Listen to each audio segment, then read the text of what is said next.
What's up, everybody? It's the Prophetic Princess, aka Renisha, period.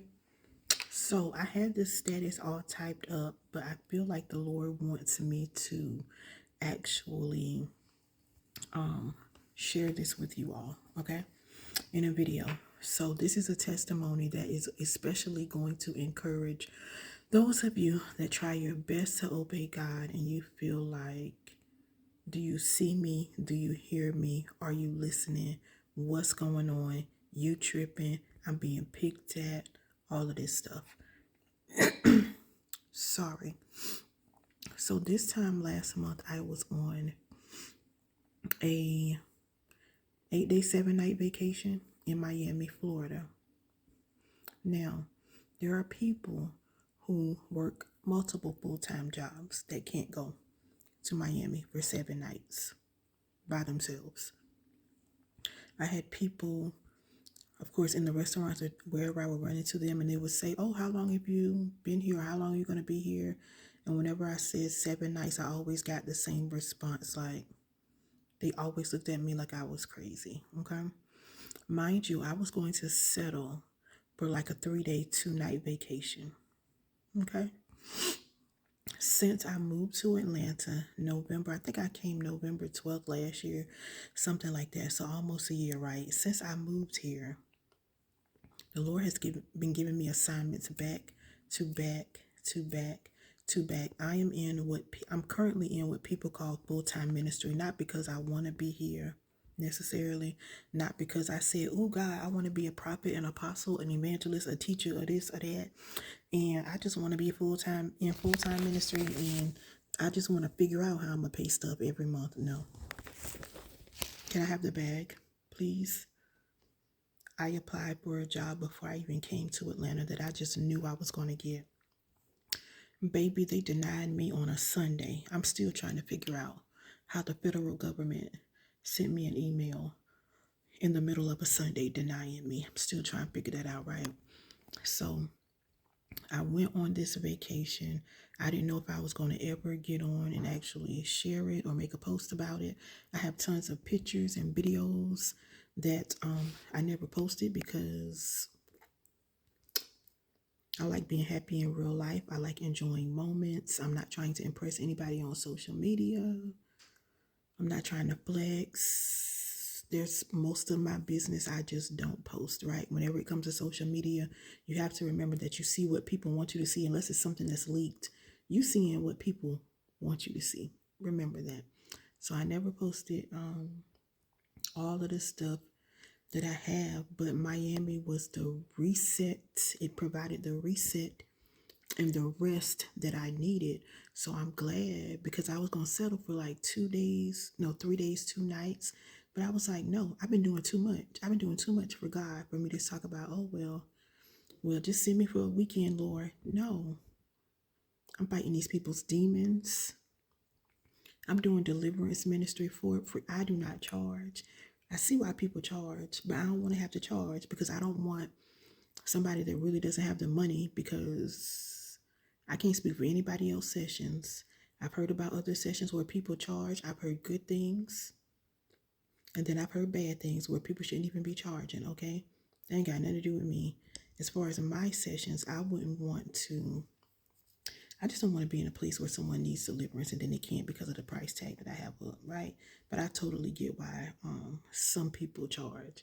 But I'm like, I've been doing all of this deliverance ministry, fighting all these people, demons, dealing with all kind of stuff, all types of warfare. And just back to back, I'm giving you a yes back to back. Why can't I ask for 7 nights? What is a 7-night vacation to God? Nothing. Right? So I just want to encourage those of you that know you've been trying your best to obey God. The Bible says if you're willing and obedient, you'll eat the good of the land. Period.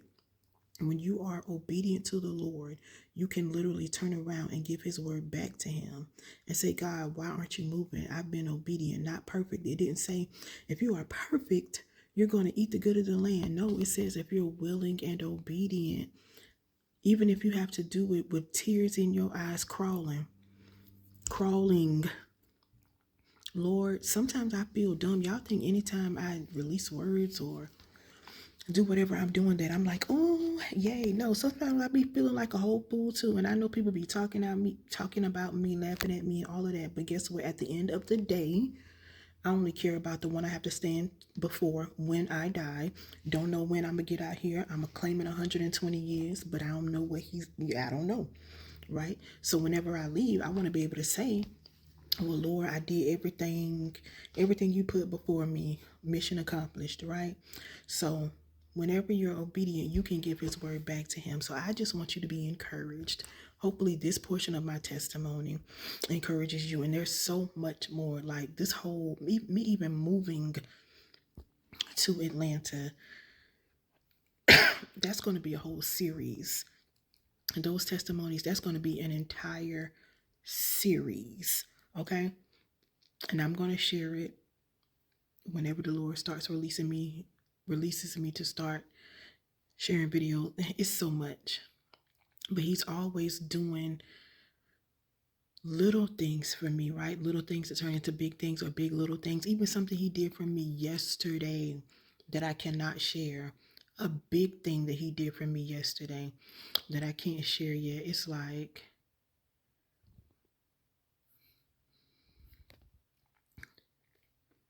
but I'm willing and I'm obedient. So yeah, I encourage you to obey God in whatever it is he's telling you to do. People going to talk about you, whether you're obeying him or not. Sorry. That's the thing. They're going to talk about you. They're going to dog you out. They're going to pick at you. They're going to do all of that, whether you're obeying him or not. So you might as well just obey him. At least you'll have some type of insurance. So you'll be able to go back and say, well, God, your word says this. And because I've been walking it right before you, I shouldn't be living like this, or this, right? I expect things to happen. Whenever I step into a room, whenever I step into a space, whenever I step into a city or a new state, I expect things to happen because I know who I am in God, right? I'm finally sitting in that. I'm finally resting in that. And if the earth is the Lord's and the fullness thereof, that means wherever I go, wherever his people go, the earth is supposed to respond to us. If you know that you're obeying God, I don't care if you're in America or if you're in Africa, if you're in Japan, I don't care where you are, wherever you go, the favor of the Lord goes. Whatever you need, you should be able to open your mouth and call it forth, right? It is what it is. So hopefully you're encouraged. I didn't want it to be this long. I have to go.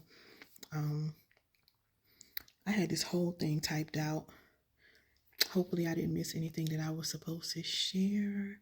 But I think he just wants you all to be encouraged, because I know a lot of us, even with these last 2 months that's left, there are certain things that the Lord promised us and we haven't seen them. Some of us are dealing with extreme warfare. Some of us, it's not warfare, it's just our unbelief. Some of us are just lazy. Some of us think God is a genie and we don't have to do anything. We're just supposed to, well, God, you said, or you told this person this, or you told this prophet that, and you think it's going to happen just like that. Yeah. So I think he just wants people to be encouraged that are weary. Also, you need to increase your ask. Thank you, Holy Spirit. You need to increase what you're believing him for. I was watching a sermon today, and a pastor, apostle, prophet, I don't know what her official title is, but she was talking about how the Lord, I guess when her and her husband got married, they just got married, how the Lord told them to look for a bigger house. And she mentioned tripling the budget or something like that. And she was like, God, this don't make sense. The credit don't make sense. The math is not math, and this don't make sense. But she did it. She called her realtor. The Lord said, call your realtor. Stepped out on faith, got the house. And what blessed me, Lord have mercy. What blessed me is when she said that the person that got the house from said, everybody told me not to give you this house. That's number one. Number two, the man said, but God wouldn't let me rest. She said, y'all, that's not the best part. This man he's Hindu. He don't even believe in the same God. But the true and living God wouldn't let him rest. And some of you, you know, a personal testimony I recently shared regarding that I can't share online. But okay, I'm done. Just obey God, be encouraged, increase your ask. Some of you, your prayers are too small. I need you to ask God for what you think you do not deserve, because it's too big. Ask him for that. All right. Love y'all. Bye. This is another piece I forgot to add, but it's very important, and hopefully my TikTok people will come over here, because TikTok needs to let us record all of our videos. But anyway, a very important piece. When I asked God to send me on a vacation, because I said, God, I've been doing all this work for you. I want you to send me on a vacation. When I tell you, he did it in a way where he literally paid for the vacation. And I was staying on Millionaires Row. I didn't even know what that was until I got there. I think somebody may have said something that made me Google where I was staying. I didn't know nothing about what Millionaires Row. Just look it up. Google what Millionaires Row in Miami is. Okay. So I was staying on Millionaires Row, but God literally funded the vacation. I sent some messages out to people asking them to pray and just stand in faith with me. I said, I don't want your money. That's not the purpose of this text, for you to try to make it happen. I've been working for God. I just need you to agree with me in prayer. When I tell you the Lord did it, now some people did so, a few people did so, but guess what? The vacation was paid for by God. He paid for it. I didn't touch the seed money to pay for my 7 nights in Miami. Do you all hear me? 7 nights in Millionaires Row. God paid for that, not seed. Because the Lord wants to do some things for you. He wants to move for you in such a way that nobody will be able to say that they made this happen for you. Hear me. He is about to do his big one for you, and nobody is going to be able to take the credit. When I went into the seed money that was sold into me, it was to buy bathing suits and to pay for my food. The Lord literally sent me on vacation. So that was an important part that I missed out on, because some of you're connected to people that want to try to make things happen for you, even pastors that want you to be dependent on them, and they want to be able to say, oh, they're great because of me. No, baby, the Lord is about to move in such a way for you that nobody will be able to get the glory but him. Period.